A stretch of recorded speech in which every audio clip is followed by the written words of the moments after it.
Assalamualaikum warahmatullahi wabarakatuh.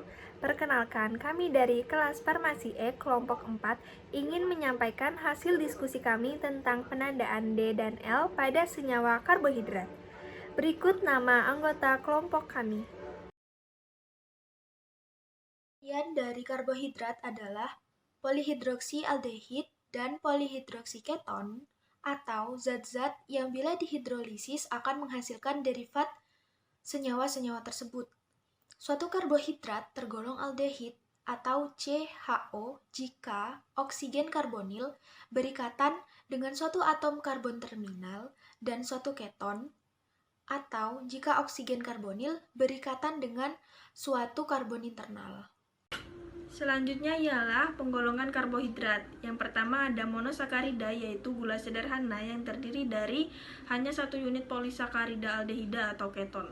Yang kedua ialah oligosakarida, yang dalam bahasa Yunani ialah oligosian, yang berarti sedikit.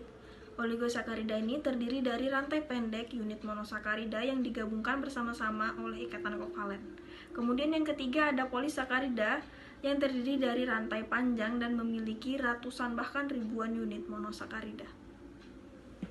Selanjutnya adalah berdasarkan banyaknya atom karbon C di dalam molekulnya, monosakarida dapat dibedakan menjadi triosa 3 atom C, tetrosa 4 atom C, pentosa 5 atom C, heksosa 6 atom C, dan heptosa 7 atom C. Berdasarkan gugus karbonil fungsionalnya, maka monosakarida dibedakan menjadi aldosa jika mengandung gugus aldehida dan ketosa jika mengandung gugus keton. Nama generik triosa, aldosanya gliserosa, terus ketosanya dihidroksiaseton.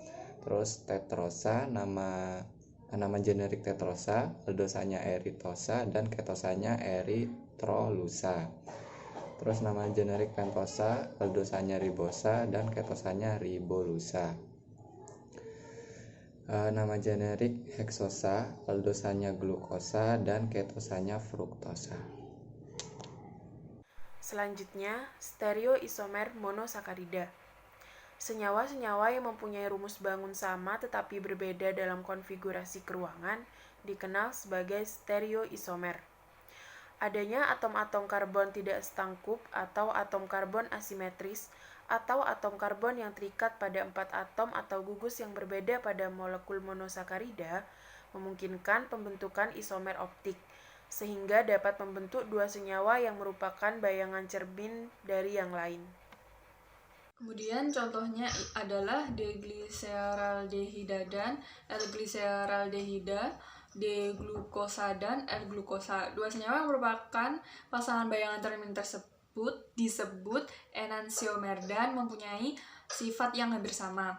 Misalnya pentosa, gula 5 atom karbon yang memiliki 3 atom karbon asimetris di dalam molekulnya, memiliki isomer sebanyak 23, yang 8 yakni D-arabinosa, D-ribosa, D-silosa, D-likosa, dan 4 lainnya dalam bentuk L. Berikutnya merupakan penandaan notasi D dan L pada monosakarida. Molekul monosakarida yang memutar ke kiri diberi awalan L levo atau levorotasi, sedangkan yang memutar ke kanan diberi awalan D dextro atau dextrorotasi. Penetapan bentuk L dan D ini didasarkan atas posisi-posisi gugus OH pada atom C nomor 2, 3, 4, dan 5 pada gambar D glukosa dan L glukosa. Biasanya dalam kehidupan sehari-hari yang kita temui di alam, gula yang ada di alam itu merupakan bentuk dari isomer D. Selanjutnya, stereoisomer monosakarida. Suatu gula konfigurasi D kalau gugus OH yang terikat pada atom C yang berdekatan dengan atom C alkohol primer terletak di sebelah kanan.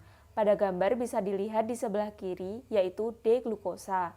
Dan berkonfigurasi L kalau gugus OH ini terletak di sebelah kiri.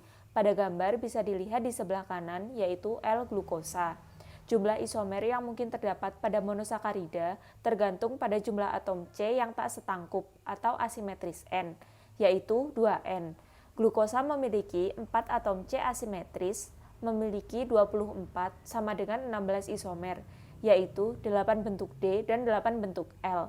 Ke-16 isomer tersebut yaitu D-glukosa, D-monosa, D-alosa, D-altrosa, D-glukosa, D-idosa, D-galaktosa, D-tolosa, dan 8 lagi masing-masing dalam bentuk L.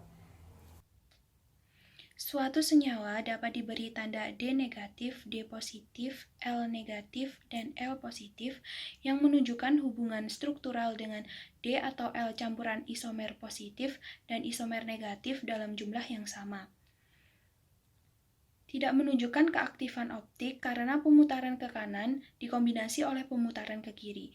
Campuran semacam ini disebut dengan campuran rasemis, sebab kemungkinan pembentukan masing-masing isomer optik adalah sama. Semua monosakarida mempunyai aktivitas optik, tetapi tidak semua senyawa yang mempunyai atom C asimetris beraktivitas optik. Suatu molekul bisa saja mempunyai aktivitas optik walaupun tidak mempunyai atom C asimetris.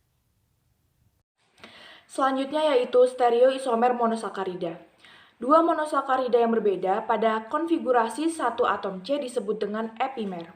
Misalnya D-galaktosa dan D-glukosa, yang contohnya bisa dilihat pada gambar yang tersedia, merupakan satu pasang epimer yang berbeda pada atom C4. Demikian pula dengan D-manosa dan D-glukosa yang berbeda pada atom C2.